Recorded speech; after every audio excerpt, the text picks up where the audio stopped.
Bueno, vamos lá então.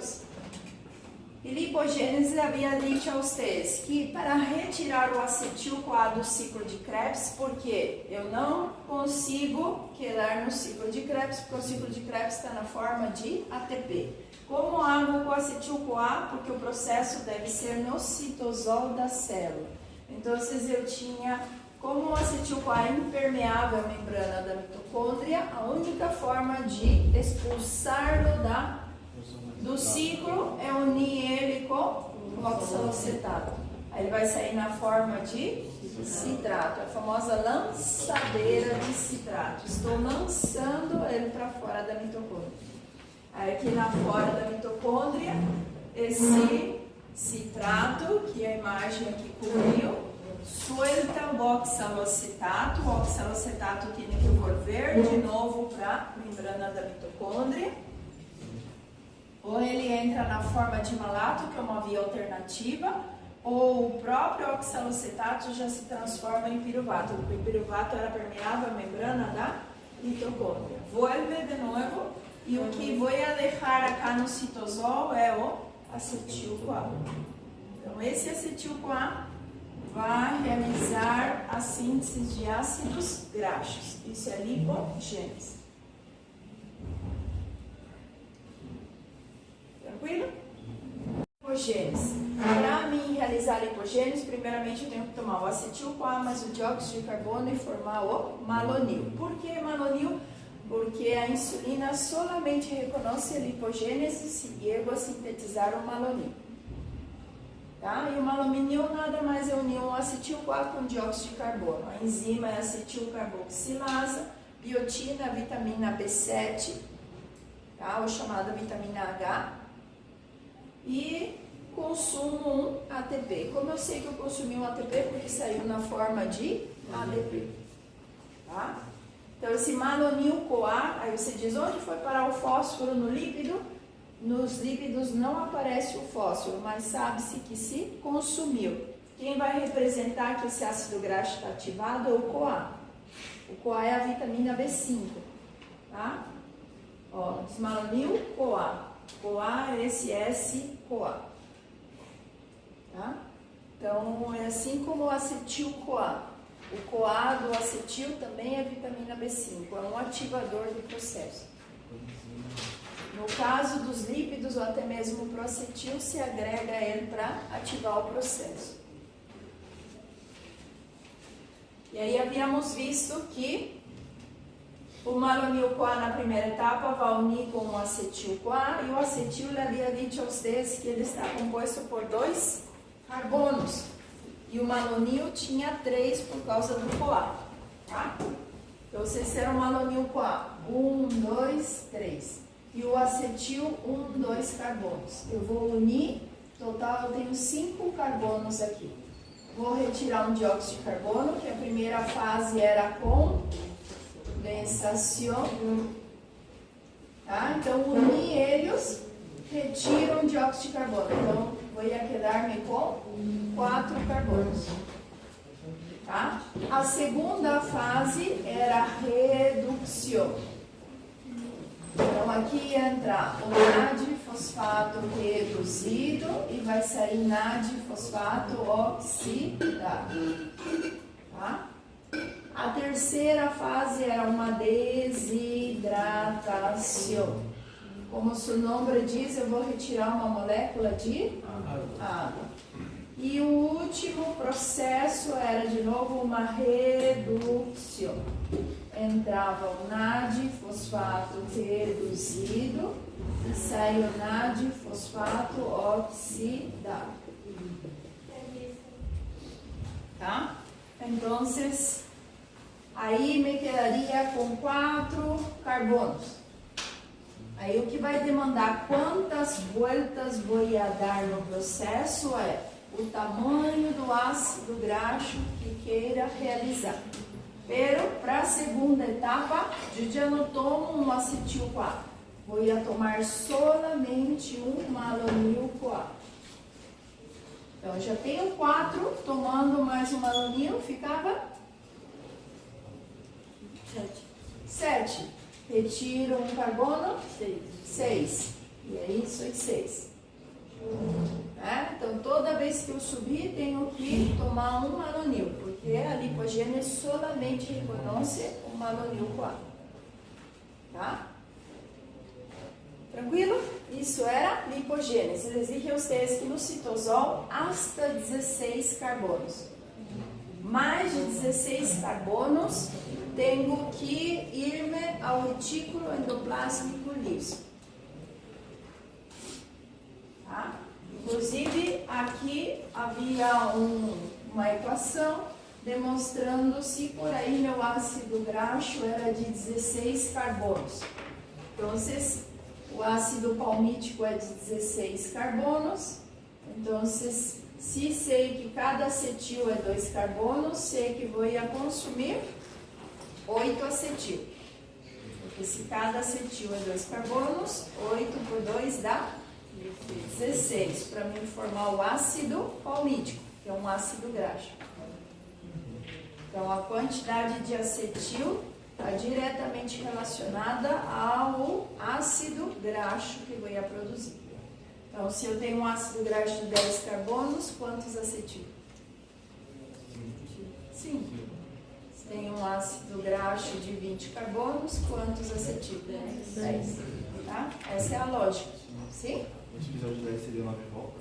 Isso, muito bem. A volta sempre vai ser 1 a menos da quantidade de acetil. Por quê? Porque eu comecei já lá em cima com 4. Na realidade 5, né? Porque era um malonil e um acetil. 5 eu já começo. Depois só vou pegando 2, 2, 2. Sempre pega o número da quantidade de carbonos, divide por 2 e depois está indo. Isso, sempre. Tá? E a quantidade de volta demanda a quantidade de ATP utilizada. Então, se for 8 acetil, se a quantidade de volta é 1 a menos, então a quantidade de ATP também está na mesma ideia, 7. Tá? Porque por cada volta eu pego um malonil. Tranquilo? E vou utilizar 14 NAD-fosfato. Por quê? Porque eu tinha 2 reduções. Então, se foi 7, 14, porque foram 14, se é 2 vezes NAD-fosfato tinha no processo. E se acorda de onde proveía o NAD-fosfato? Que processo metabólico? Proveía das pentoses, tá? Então, aí nada mais mostrando uma equação de tudo que eu precisei para formar. Depois de la fletita é o produto que eu produzi, tá? Então, 16, 7 ADP, porque eu consumi 7 ADP. 14 NAD-fosfato oxidado, porque eu consumi reduzido, sim? 8 quacho, quacho isso aqui, ó, justamente a vitamina B5. Solamente eu estou aí para ativar o processo. Uma vez que eu produzi o ácido graxo, ele já cai fora. Tá? E a água, que sempre também é uma molécula a menos por causa do grupo funcional, que é o ácido carboxílico, que no final da estrutura se produz e consome uma menos de água. É detalhe, mas essa é a ideia, sim? Bom, e havíamos visto que a hormona que controla a lipogênese, sim ou sim, é a insulina. Então, esse triangulinho aqui representa que a insulina está no controle.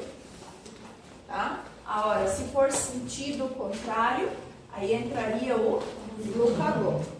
Glucagon ou a adrenalina, eles impedem a lipogênese e vão nascer lipólises. Tá? Toda vez que a insulina saia de ação. Então, se a insulina está no controle, ele a manda no processo. Ok? E vemos que temos que produzir o malonil. Acetil-carboxilase é justamente a enzima que produz o malonil, se a insulina está no controle. Tá? Vimos que os ácidos graxos, todos os tecidos podem produzir. Se é o hígado, o rinhão, o cérebro, o pulmão, glândula mamária, tecido adiposo, todos estão disponíveis para sintetizar os ácidos graxos. Tá? A nível celular, hasta 16 carbonos. Se for mais de 16 carbonos, aí temos que ir ao retículo endoplásmico liso, que aí é o famoso chamado alargamento. O alargamento é que eu vou agrandar mais de 16 carbonos.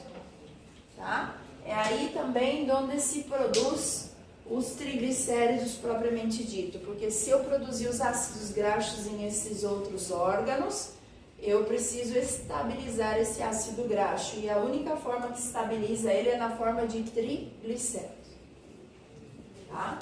Aí eu levo no retículo endoplásmico liso, porque toda célula também tem a organela retículo endoplásmico liso e sintetiza o triglicéridos, tá? Aí o principal órgão que responde nesse processo é o próprio hígado na síntese dos triglicéridos, que seria o triglicéridos endógeno, tá? Em relação aos ácidos graxos essenciais, que nós havíamos visto em Bioquímica 1, esses eram os três, que era o linoleico, linolênico e ácido araquidônico, tá? Poliinsaturados é porque tem mais do que uma insaturação, sim? A gente tinha o 18,2, que era 2 insaturações, 18,3 e 24.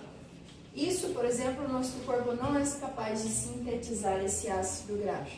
Eles são essenciais porque eu dependo deles para ter presença em nosso corpo. Então, se essa classe de ácidos graxos poliinsaturados meu corpo não consiga sintetizar, tá? O único máximo que o nosso corpo ainda consiga sintetizar é um monoinsaturado, mas poli não, tá? Então, nós já dependemos deles para consumo. Ok? Esse era um esqueminha que ele havia mostrado também na última classe, sim?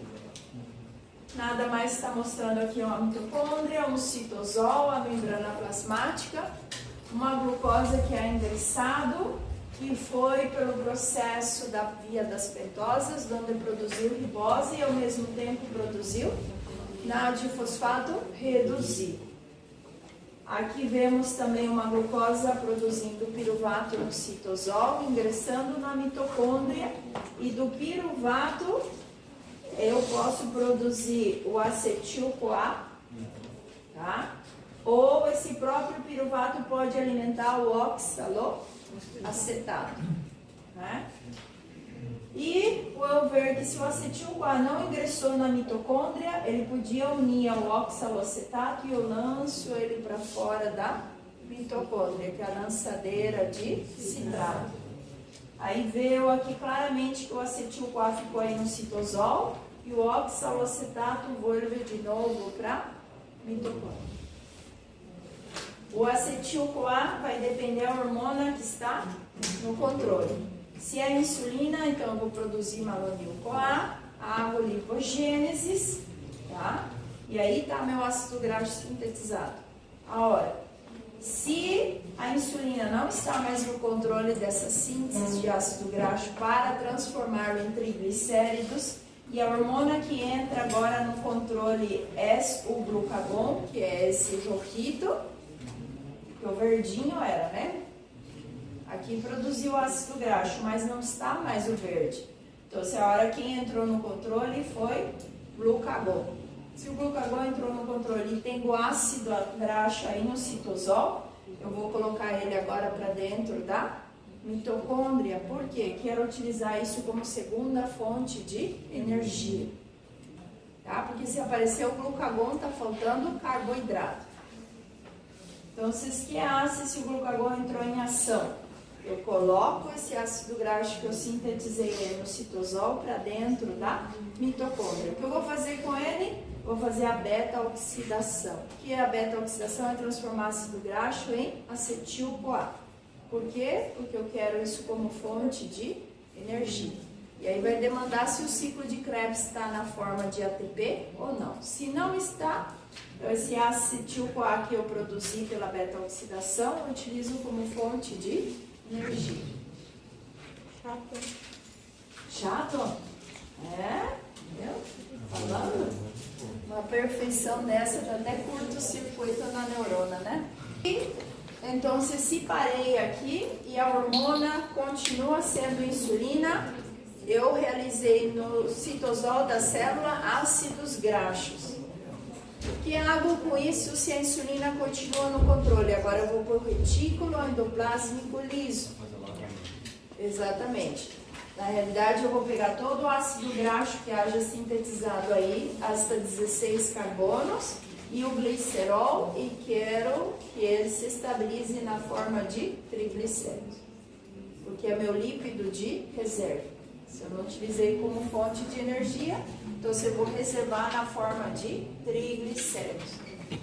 Tá?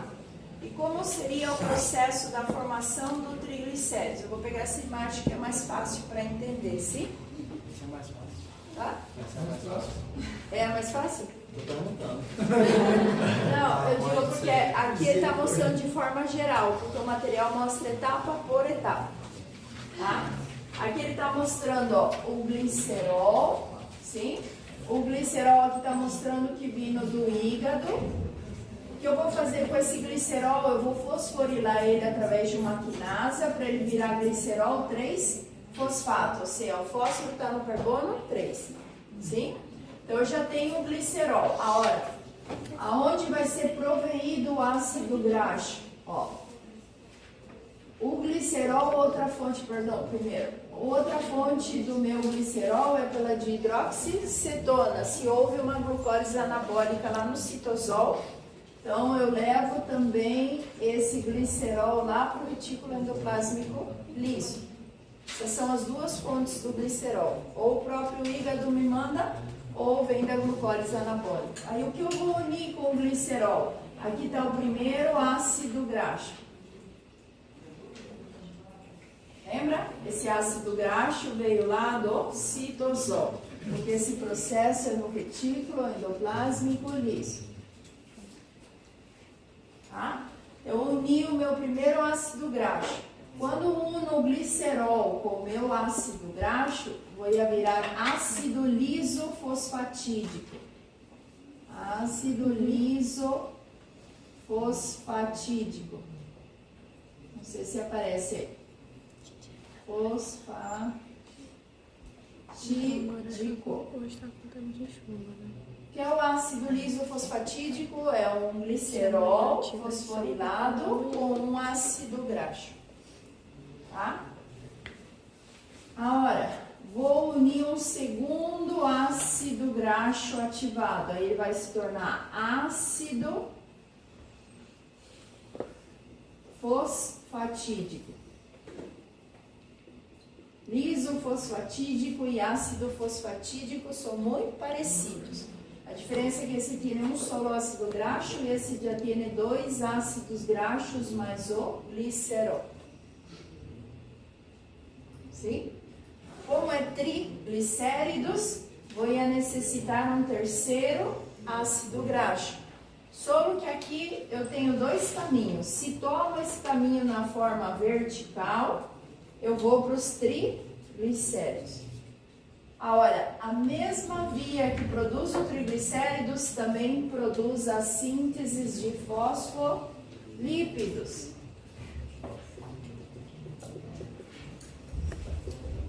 Tá? O que diferencia os triglicéridos dos fosfolípidos é a presença do fósforo.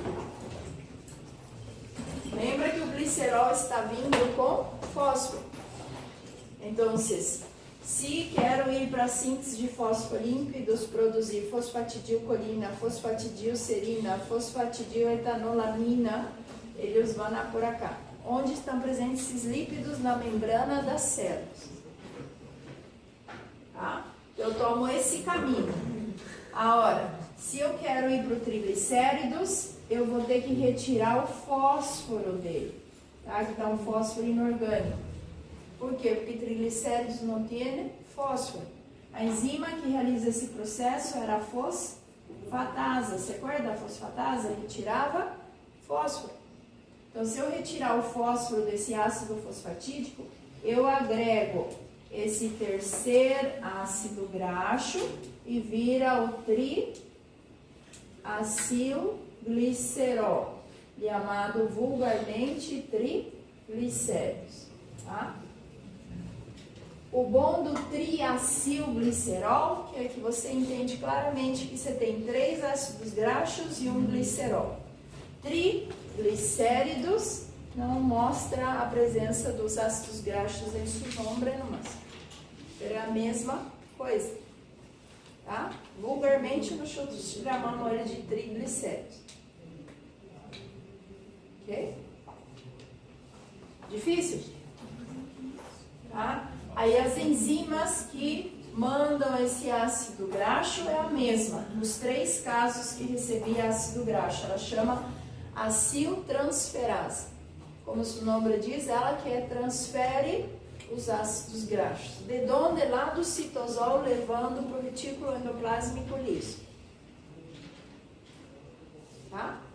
A enzima chama aciltransferase. Ó. Tá aqui ela, só tá bem apagadinha no mau nome dela. Mas é ela que me transporta os 3 ácidos graxos. Só não tá achando mais o nome. Vou pôr ela aqui, ó. Aciltransferase.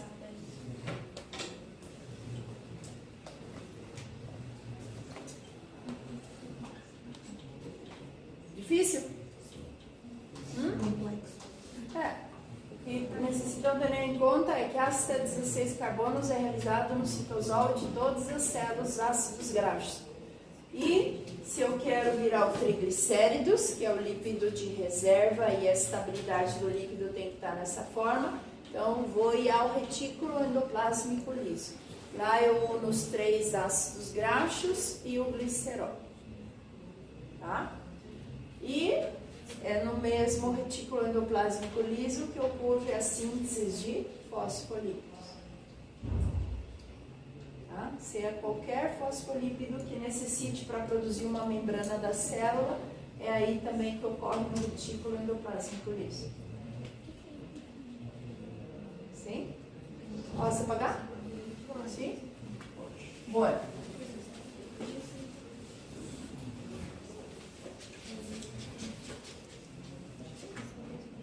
Aí, nosso material, ele mostra numa etapa por etapa, mostrando que o dihidroxicetona fosfato, que era aquela triosa da glucólise, vira glicerol. Sim?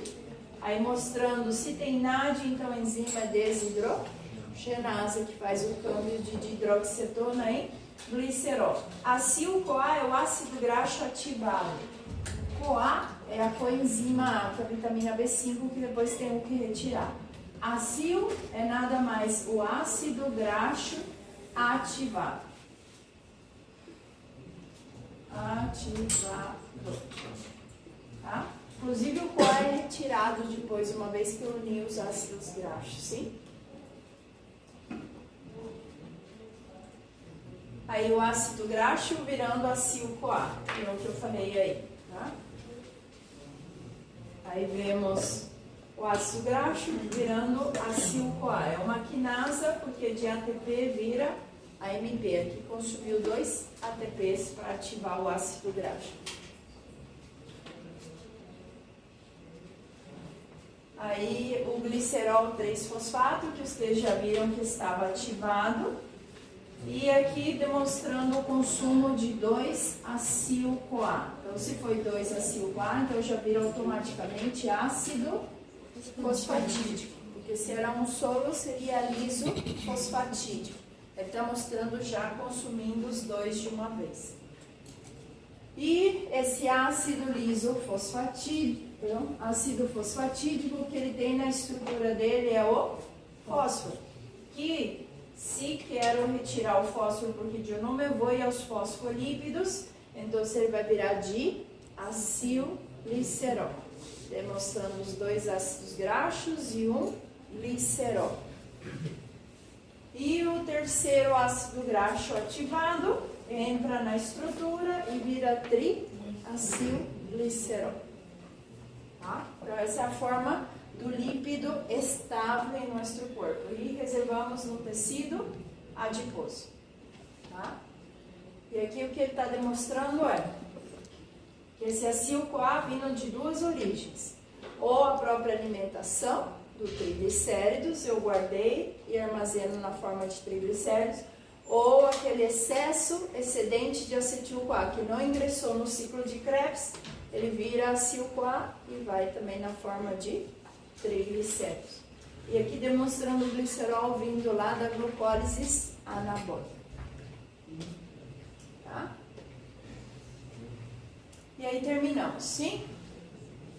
Olha, nada mais demonstrando aí que a lipogênese tem que produzir o malonil-CoA, o ácido palmítico, e vai determinar se é insulina ou o glucagon que esteja no controle. Se é insulina, então se é água, esse processo aqui. Tá? Esse ácido graxo une mais os outros ácidos graxos lá no retículo endoplasma por isso. Caso contrário, a hormona seja o glucagon, então eu vou colocar esse ácido palmítico para dentro da mitocôndria. Como eu posso colocar ele? Pela carnitina. Se o glucagon entra em ação, o ácido graxo entra dentro da mitocôndria pela carnitina. Para sair, saía na forma de citrato, que é a lançadeira de citrato. Se eu quero colocar ele para dentro, eu coloco com a carnitina, que vai determinar se vai ficar dentro da mitocôndria ou fora da mitocôndria, é que hormona está no controle. Tá? Isso é lipólise, que é o que nós vamos ver agora através da carnitina. Aí nada mais, como estamos falando dos fosfolípidos, que vocês viram que o retículo endoplásmico liso é produtor dos fosfolípidos. Aqui demonstra, por exemplo, um catabolismo dos fosfolípidos de membrana, tá? Onde está a fosfatidilcolina? Está na membrana de toda a célula. Todo processo inflamatório, seja uma picação, um trauma, um golpe em alguma parte do nosso corpo, nós vamos a ser um processo inflamatório. O que é um processo inflamatório? É quando eu identifico rubor, calor e edema na área. O que vai suceder aí? Vai haver um aumento do tamanho da área, isso é o edema, porque eu vou reter a água aí adentro. Vou tocar, vai estar caliente e vai haver também o color rojo. Né? Quando um bicho te pica, você vê já que aumenta de tamanho, o color rojo e caliente. Ou a própria garganta, quando o médico vai ver se tem inflamação na garganta, abre lá para ver o tamanho dela, color, isso é identificação de um processo inflamatório. Quem desencadena isso é a prostaglandina. Como eu desencadeno isso? Toda vez que houver um trauma em tu corpo, ou uma picadura de inseto, ou uma infecção, há algum processo inflamatório.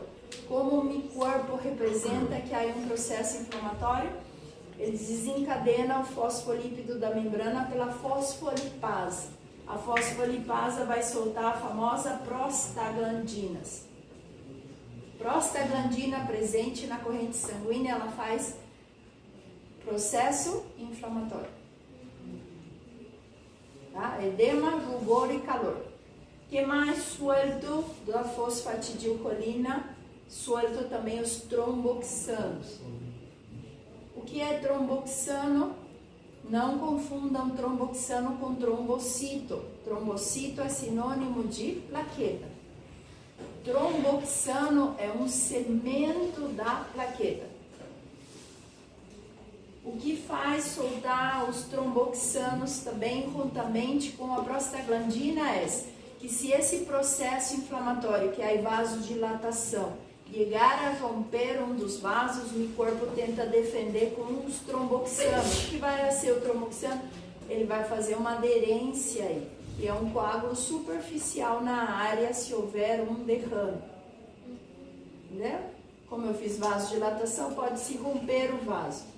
Então, uma forma como o corpo te previne que se romper, eu vou ajudar com os tromboxanos a reter essa vasodilatação, ou seja, se houver ruptura, para não perder muito sangue. Uma defesa do corpo. Até as plaquetas, ele age primeiro, no caso. Isso. Aí, como eu faço vasodilatação, se houver ruptura, então esse cemento com as plaquetas vai lá e faz aquele coágulo superficial. O que é um coágulo superficial? Quando vocês cortam. Viram? Você cortou, o que sucede aqui? Aí uma perda determinada de sangue e de repente, se você não toca, você vai fazer um coágulo superficial na área. Isso daí é os tromboxanos com as plaquetas. Tá? E o nosso corpo se defende dessa forma.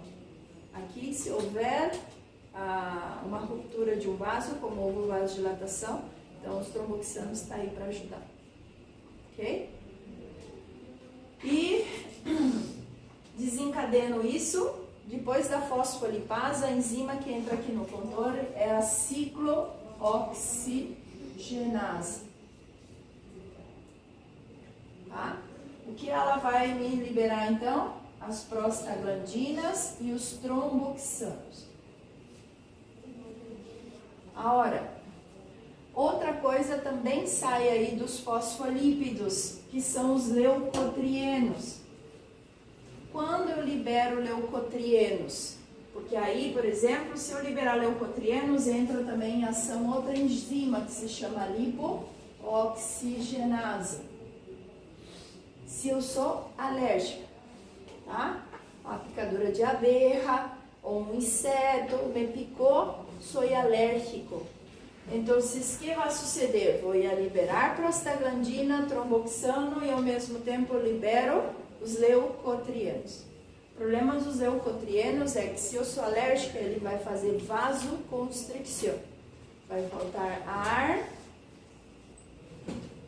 E aí eu não posso respirar. Tá? Aí você vai ter que colocar um vasodilatador ou um corticoide. A adrenalina, por exemplo, ela atua como um vasodilatador, ou os corticoides esteroideus.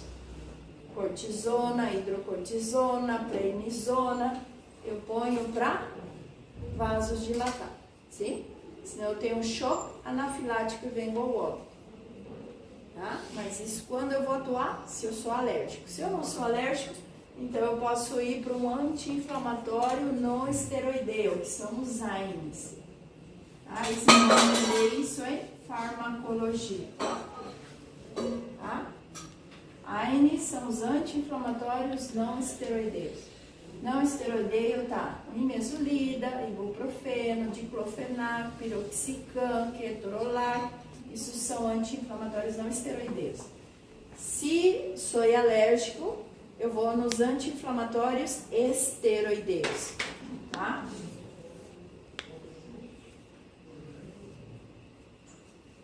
Esteroideus, AINES, não esteroideu, aqui AIS. Esse é anti-inflamatórios esteroideus, sim? Aí aqui quem entra, todos que terminam em ona, tá? Hidrocortisona, dexametasona, prednisolona, todos ona é anti-inflamatório esteroideu. Tem diferença no efeito, por exemplo, caso eu não tenha alergia, um é mais forte do que o outro ou não? É que? No efeito dele. Ah, sim, esse aqui atua muito mais rápido do que o outro. Só que ele tem um efeito contrário porque ele deriva de hormonas. Ele tem retenção de água, baixa tua imunidade, tem uma série de consequências de uso nele, mas que ele tem uma ação muito mais rápida, tem. Mas aonde eu utilizo isso? São aqueles quadros inflamatórios que eu não consigo reverter com anti-inflamatórios não esteroideus. Tá? Nosso uso sempre tem que ser esse. Esse somente usamos quando uma pessoa tem crises alérgicas ou enfermidade autoimune. Esse é o único que lhe ajuda a amenizar os dolores, tá? Ou desinflamar o processo. Tá? Aí vocês vão aprender isso em farmacologia. Vão escutar o COX-1, COX-2, sim? Que são justamente o alipo, tá? Em relação aos onde atua os anti-inflamatórios, seja eles esteroideus ou não esteroideus. Ok? Aí no caso também dessa cascata inflamatória que ocorre justamente na membrana da célula, porque os fosfolípidos estão na membrana da célula, talvez que esteja agredida essa membrana celular, se é por uma picadura, um trauma, eu desencadeno isso. Isso é cascata inflamatória. Tá? Aqui podemos ver, ó, uma coisinha que eu não falei aqui. Quando eu desencadeno os fosfolípidos, um ácido graxo está aí presente, que é o ácido araquidônico, que era aquele ácido essencial, sim. O ácido araquidônico é chamado também de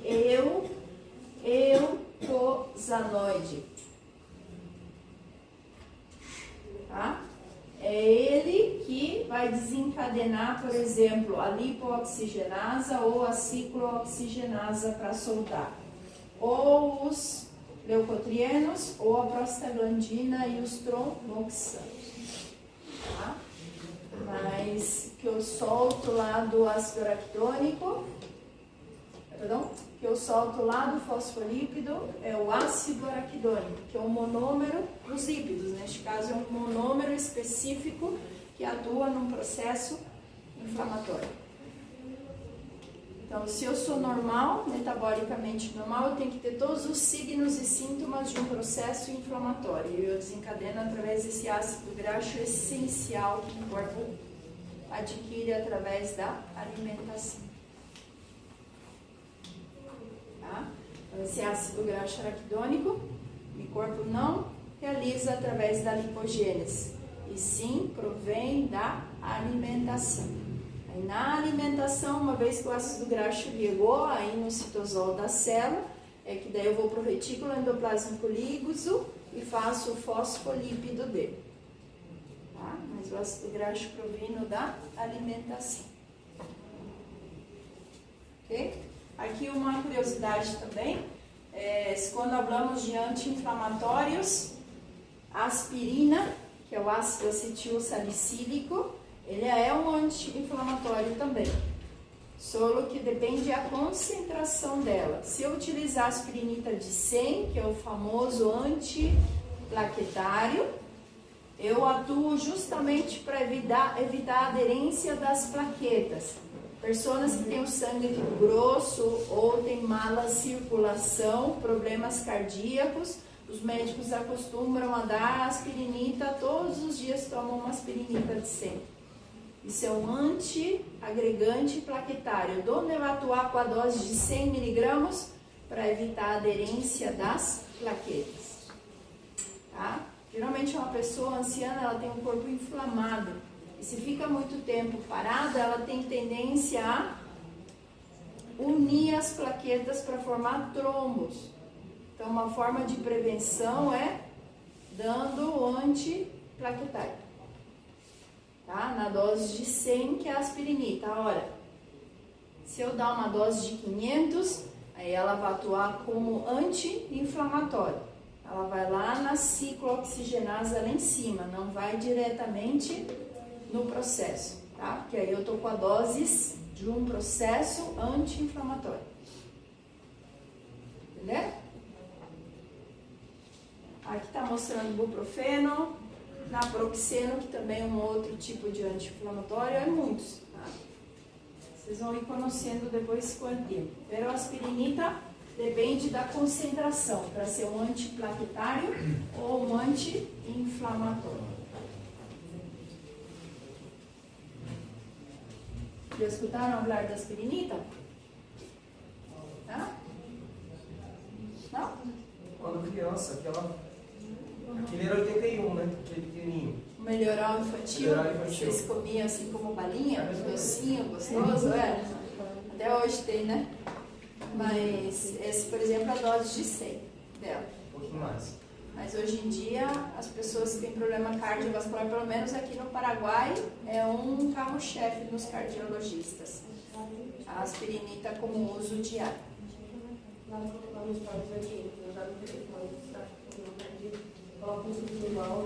Né? Se você está tendo um infarto, porque o que é infarto? É quando você forma um coágulo, um trombo que não está passando embaixo da língua, né?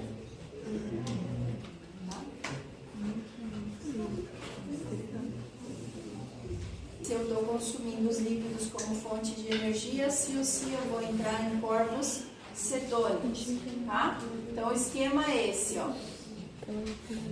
Eu não entrei no ciclo de Krebs, porque o ciclo de Krebs estava na forma de ATP. A hormona que está no controle aí é insulina.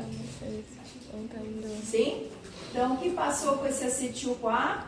Fiz a lipogênese, virei ácidos graxos aí no citosol, depois eu levei ele lá no retículo endoplásmico liso para que se torne triglicéridos e reservei, sim? A hormona que estava aqui era a insulina. Agora, quando é glucagon? O glucagon vai lá no tecido, no triglicéridos do tecido adiposo e vai fazer dele lipólise. Então, o que é lipólise é nada mais romper o triglicéridos em ácidos graxos livres. Desse ácido graxo livre, eu quero transformar ele em acetil-CoA. Isso aqui é beta-oxidação. Tá? Então, quem está aqui no controle é glucagon.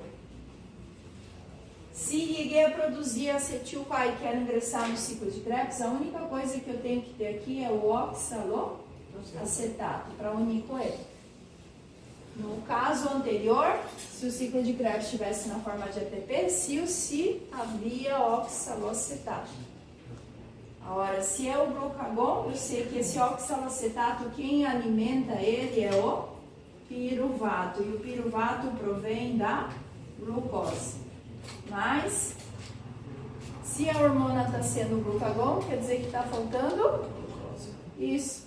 Então, vai haver um descenso nisso, porque isso eu vou mandar ele lá para a gluconeogênese, porque a hormona agora é glucagon, porque gluconeogênese, quem está no controle é glucagon.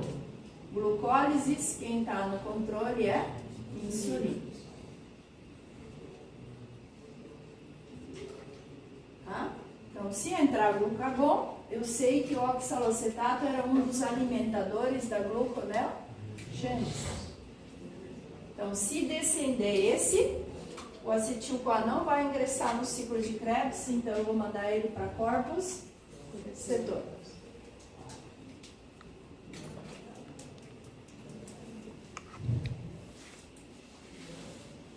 Sim? Não deu curto ainda não, né? Não? Ou deu? Que hora é? 8h54. Às 9 da uma aula. Boa, terminar aqui. Hã?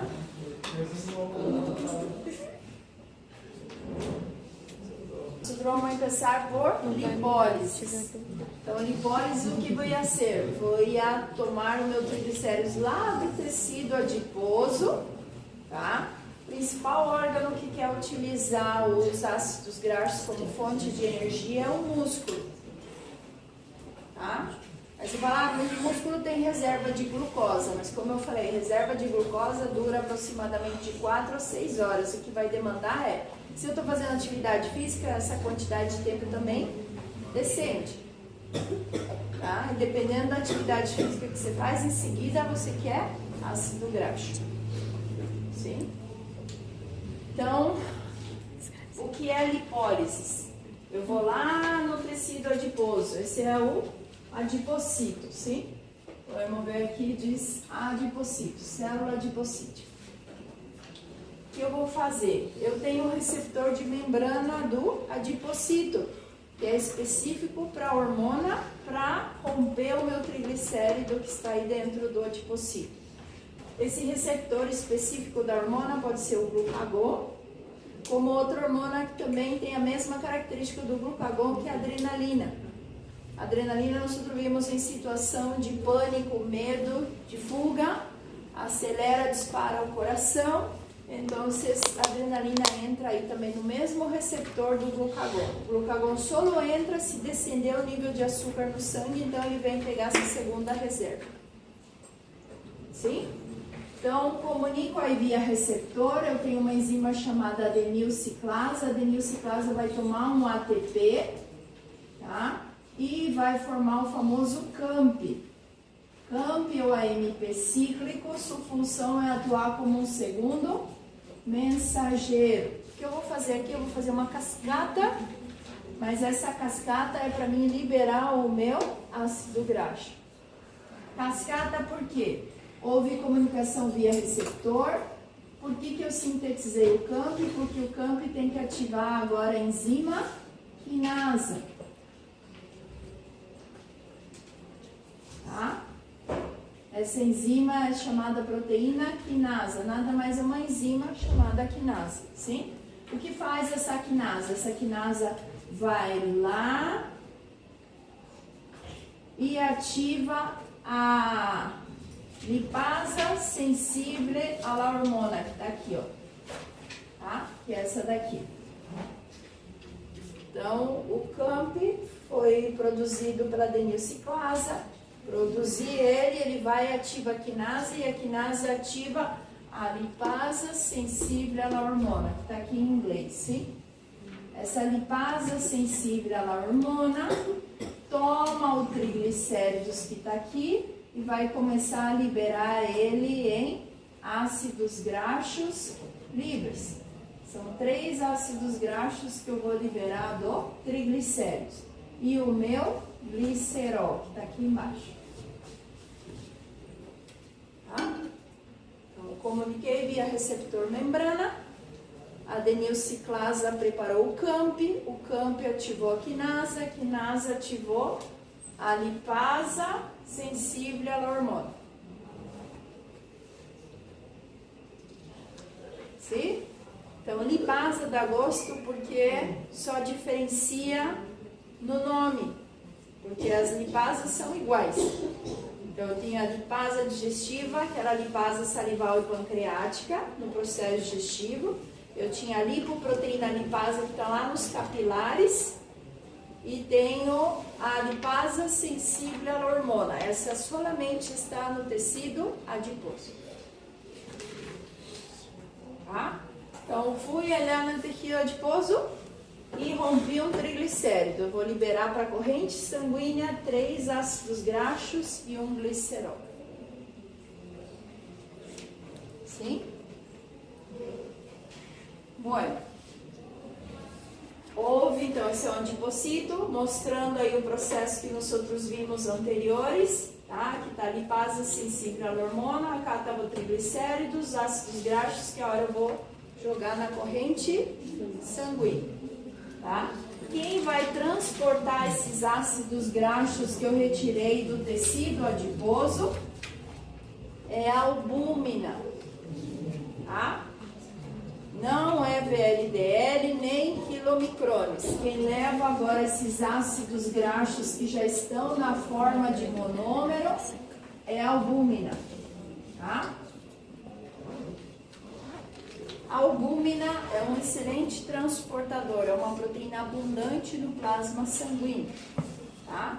Mas o único que ela leva dos lípidos é o ácido graxo. Sim? Onde ela vai levar essa albúmina? No caso aqui ele está mostrando entrando no músculo. Aqui está o ácido graxo, a albúmina está transportando e ela leva aí, por exemplo, nos miocitos, porque eu quero utilizar ele como fonte de energia. Está lá no tecido adiposo e eu quero ingressar no músculo. Sim? Então, a albúmina leva. Aí você fala, e o glicerol? Quem vai levar? Porque também foi parar na corrente sanguínea. O glicerol vai solo. Para onde? Se é o glucagon que está em ação, onde eu mando o glicerol? Ele vai para substrato de quem? Se o glucagon está em ação. Colesterol? Colesterol.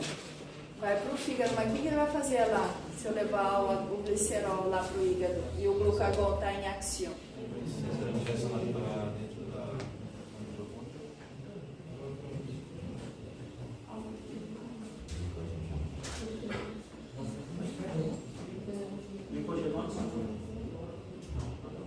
O glucagon está em ação. Era substrato de quem o glicerol? De hidróxido. Muito bem, vai formar dihidroxicetona. Esse processo de entrar pela dihidroxicetona em sentido contrário era o quê? Gluconeogênese. Se sai, é glucólise anabólica e a insulina está no controle. Se o glicerol entra de forma contrária pela gluconeogênese, pela dihidroxicetona, isso é gluconeogênese. Lembra? Se saía, é glucólise anabólica, a insulina está no controle, porque quem domina a glucólise é a insulina. Agora, se eu colocar o glicerol de novo na forma de dihidroxicetona, e a hormona que está no controle não é mais insulina, então eu vou para gluconeogênese.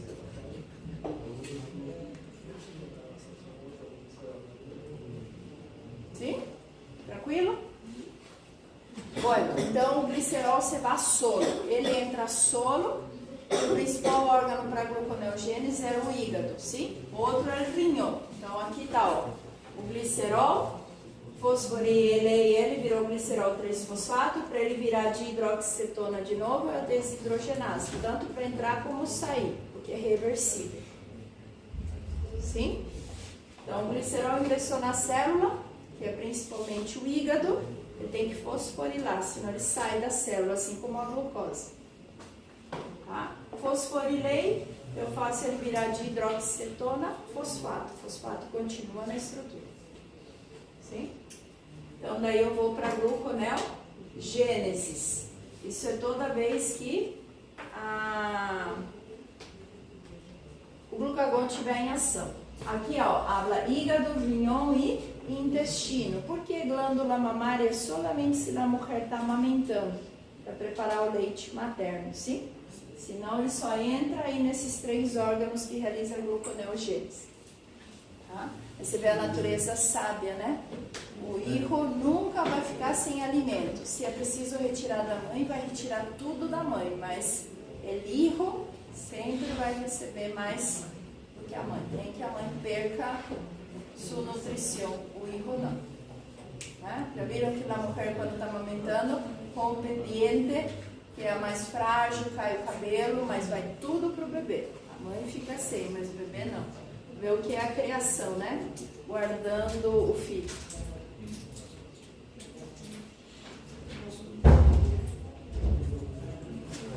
Sim? Vou continuar? Nossa, prof, tá legal, legal. Ai, ai, ai.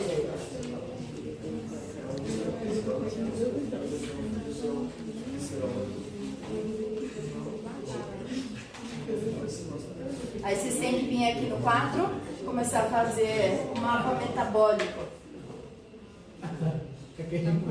Insulina no controle, o que eu faço? Quais são os processos?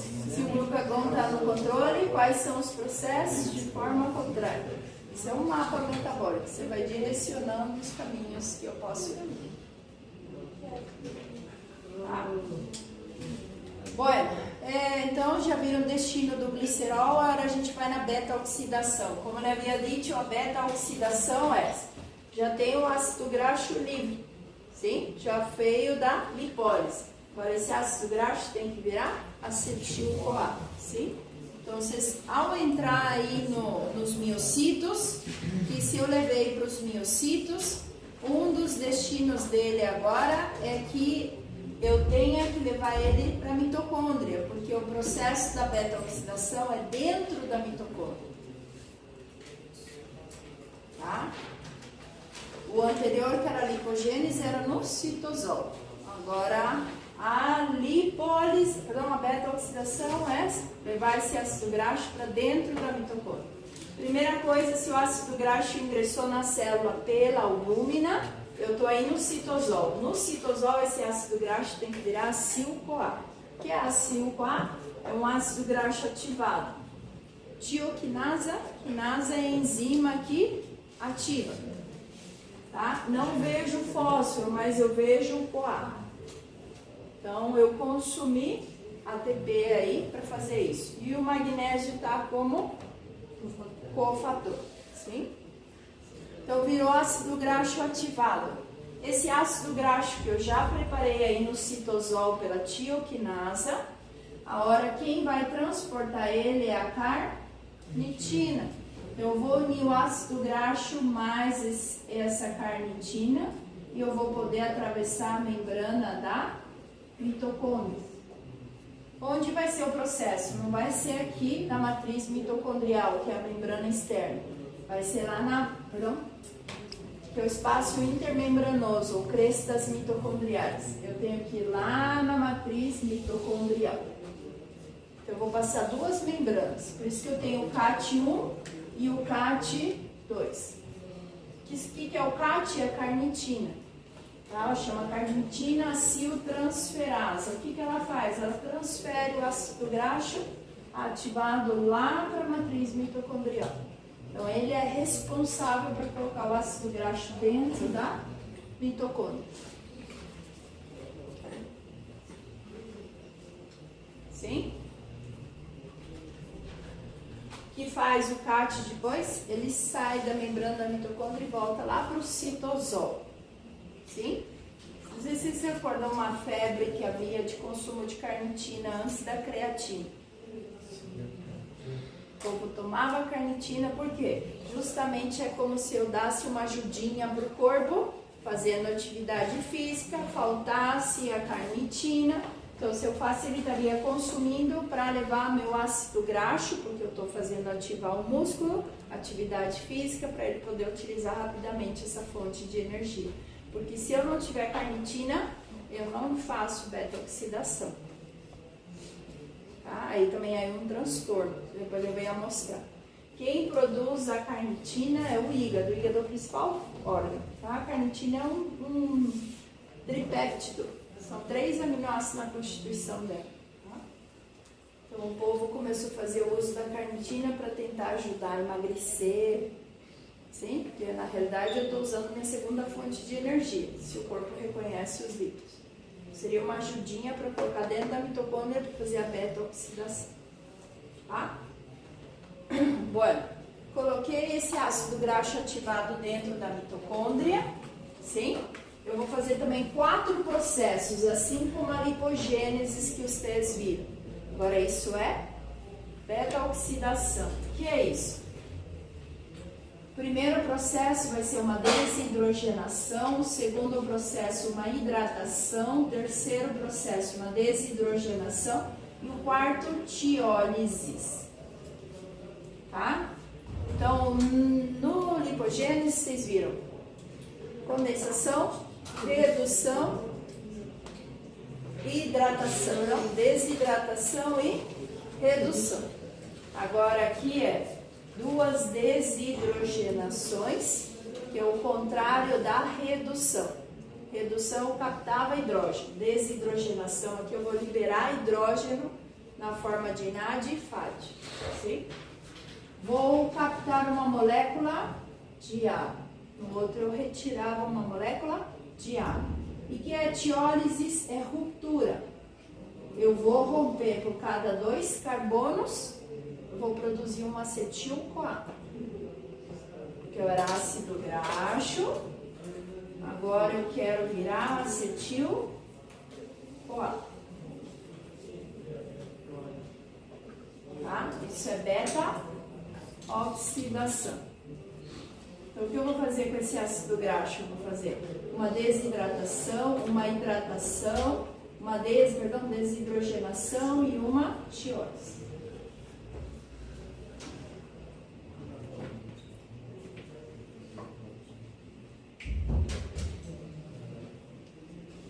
Sim? E aí, então, como seria o processo? Aí, dentro da matriz mitocondrial, o que vai determinar quantos acetil-CoA eu vou produzir é o tamanho do meu ácido graxo. De novo, a mesma ideia. Dentro da mitocôndria, solamente vou colocar um ácido graxo de 16 carbonos. Mais de 16 carbonos não entra na mitocôndria. E aí, onde tenho que ir? Não é no retículo endoplásmico liso. Onde me vou nos peroxisomas. Verdade. Loucura, né?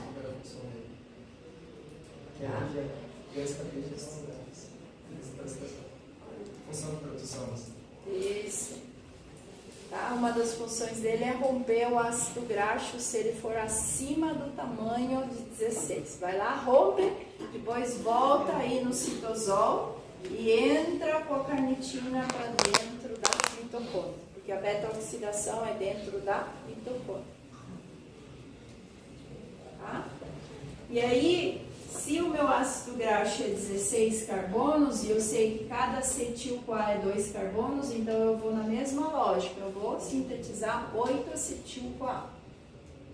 Então, eu venho de um ácido graxo 16, eu vou sintetizar 8-acetil-CoA.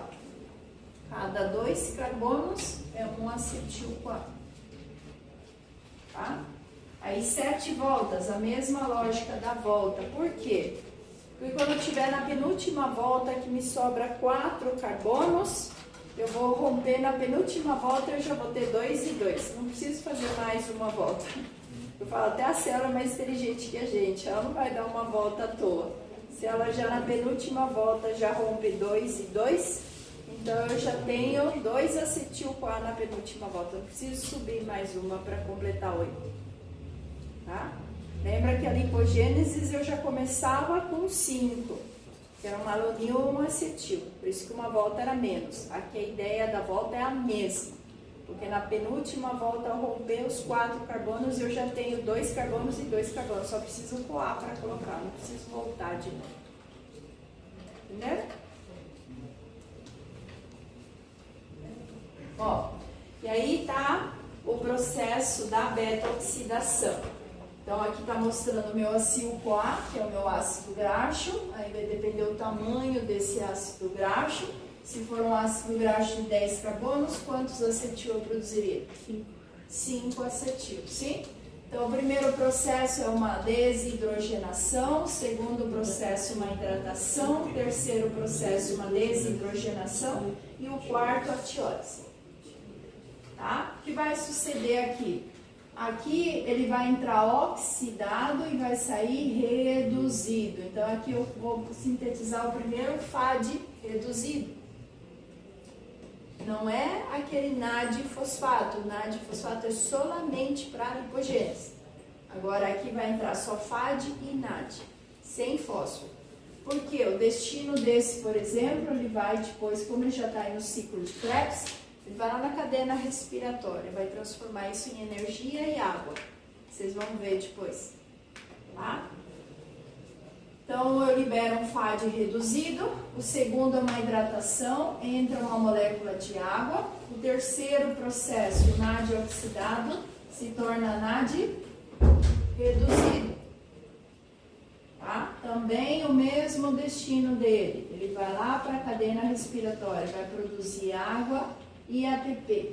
Tá? Só não está o símbolo aí, mas vocês vão ver depois. E o quarto processo é a tiólise. A tiolasa, como o nome diz, é por cada 2 carbonos eu vou produzir um acetil-CoA. Tá?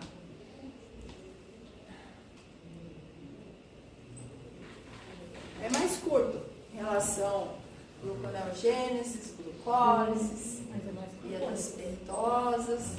Mas é mais confuso também. Você acha mais confuso? Eu acho mais fácil. Você acha mais moderno mais fácil?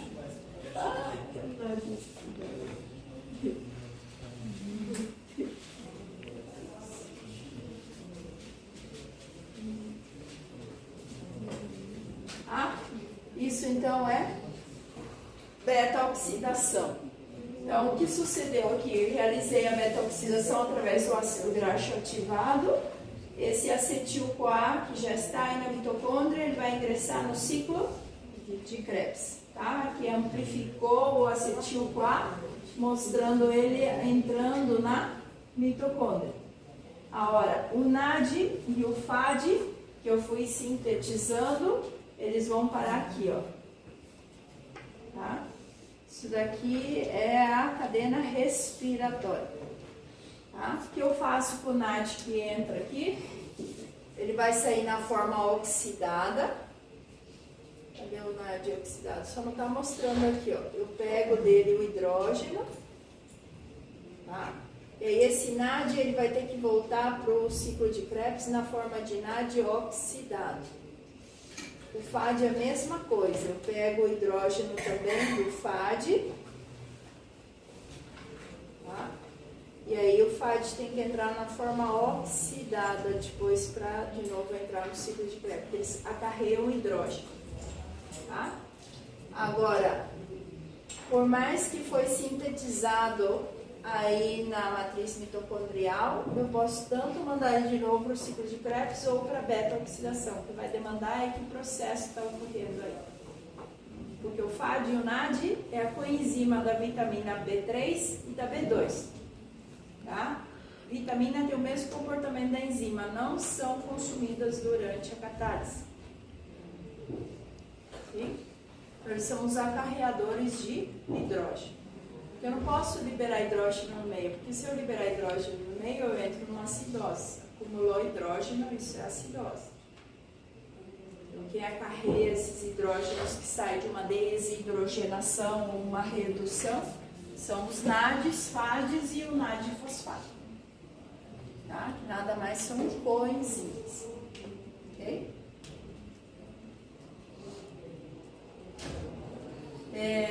Aí nada mais demonstrando se a insulina está no controle, se o si eu vou para cá. Malonil-CoA forma ácidos graxos. Agora, se o glucagon, a adrenalina entra no controle, ele tem que inibir isso. Tá? Porque eu não posso sintetizar ácido graxo, eu vou consumir o ácido graxo, seu glucagon e a adrenalina. Tá? E aí nada mais demonstrando os peroxissomas. Então, se o ácido graxo é maior de 16, eu tenho que ir nos peroxissomas, tá? E também, se o ácido graxo é insaturado, se eu tenho uma saturação nos ácidos graxos, ou eu peguei um ácido graxo poliinsaturado para utilizar como fonte de energia, também tem que ir nos peroxissomas para que se torne saturado. Aí é só para romper a insaturação, depois eu levo ele de novo para a mitocôndria. Tá? Ó a ideia do ácido graxo, 16 carbonos. Vocês viram que uma glucólise, porque quando a gente fala de glucose, a gente está falando de 6 carbonos, sim? Agora, o ácido palmítico, eu estou falando de 16 carbonos. Tá? Se a gente vai ver, é quase o triplo. Se eu usar esse ácido graxo de 16 carbonos. Aqui eu vou render de 36 a 38 ATPs. Mas se eu usar esse ácido graxo de 16 carbonos como fonte de energia secundária, ele vai render 129 ATPs. Tá? É muito. Mas o que faz meu corpo para mim não liberar tudo isso de energia? Ele faz corpos cetônicos. Para demonstrar que só quem tem oxidação total é a glucose. Se eu pegar ácidos graxos, se parte disso tem que virar corpos cetônicos. É uma forma de demonstrar que quem manda é glucose, não é lípidos nem proteína, porque eu vou fazer virar corpos cetônicos. Porque se isso fosse fonte de energia, eu acho que a gente comeria tanto, não haveria alimento na Terra. Imagina quanto excremento íamos liberar de tanta energia que a gente liberaria do corpo. Eu acho que a gente ia ser mais inquieto do que o próprio ser humano já é. Você não ia parar quieto, acho que nem dormir não ia dormir, de tanta energia que você podia liberar assim, dessa forma. Só mais o cérebro. Mas consequentemente você comeria? Mas será que haveria alimento? Se agora que a gente está, já está faltando, imagina se consumir muito, porque libera muito. Né? Ó, aí o que ele está mostrando? Se eu consumisse 16 carbonos, eu tinha que ativar, sim? Eu ativava o ácido graxo em acil-CoA, lembra que era tioquinasa? Consumia 2 ATPs aí. Tá? E depois o que seria aqui? Aqui é a beta-oxidação e aqui é quando eu ingressar no ciclo de Krebs na forma de acetil-CoA. Porque o que faz a beta-oxidação? Ela vai sintetizar o acetil-CoA do ácido graxo. Então, se meu ácido graxo foi 16 carbonos, quantas voltas eu dei no processo? 16 carbonos produziria 8 acetil-CoA. 7 voltas. Então, 7 é fixo, tá? Se o ácido graxo é 16. Aí, esse 5, o que é esse 5 que ele multiplica? Aí eu já vou passar para vocês. O valor de um NAD reduzido, que eu liberar aí, o valor dele tem Cada um NAD reduzido que eu liberar tem um valor de 3 ATPs. Tá?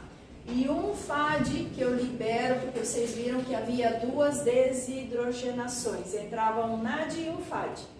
E saía reduzido. O valor de um FAD é 2 ATPs.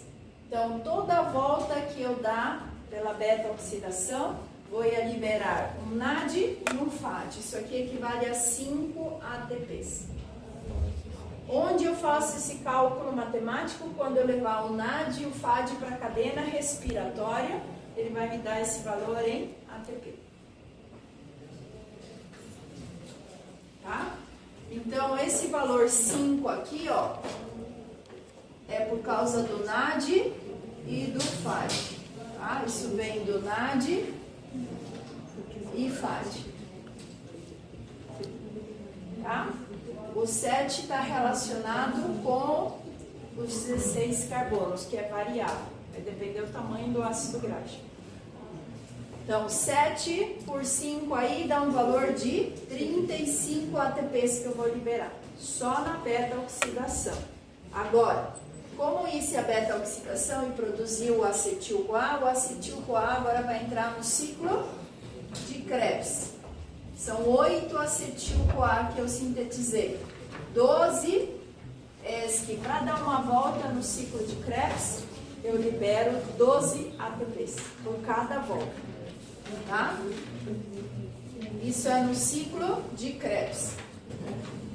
Isso é perdido, professor. Libera 12. 12 no ciclo de Krebs. Por que eu libero 12? Porque quando eu dou uma volta no ciclo de Krebs, eu vou liberar 3 NADs reduzidos e um FAD reduzido. Então, eu faço o cálculo matemático. Cada NAD equivale a 3 ATPs. Se foram 3 por 3, 9. Um FAD equivale a 2 ATPs. 9 mais 2, 11. Aí você fala, e um ATP falta. Um ATP está aqui, vai sair na forma de GTP.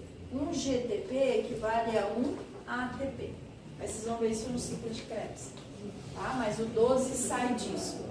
Do NAD, do FAD e do GTP que eu libero para uma volta no ciclo de Krebs.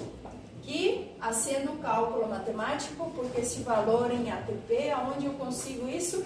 Na cadena respiratória. É lá que eu transformo tudo em ATP. GTP é guanina trifosfato. Tá? GTP é guanina trifosfato. Guanina trifosfato. Guanosina trifosfato. Tá? Mas o valor dela é 1 ATP. Tá? Isso é um cálculo já direto que o próprio corpo produz. Tranquilo? Ó.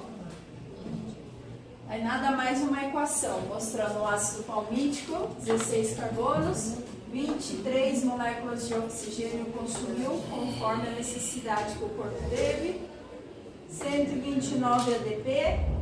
Então eu vou liberar, ó. Essa quantidade de água e dióxido de carbono veio do catabolismo do ácido graxo. Onde eu libero dióxido de carbono? Também no ciclo de Krebs. Onde eu libero água? Na cadena respiratória. Onde sai a minha quantidade de ATP? Na cadena respiratória. Tá? Aí vocês ainda não viram a cadena respiratória e o ciclo de Krebs, sim? Mas dióxido de carbono é a cadena respiratória que me libera. Pegar um ciclo de Krebs é o que mais me libera.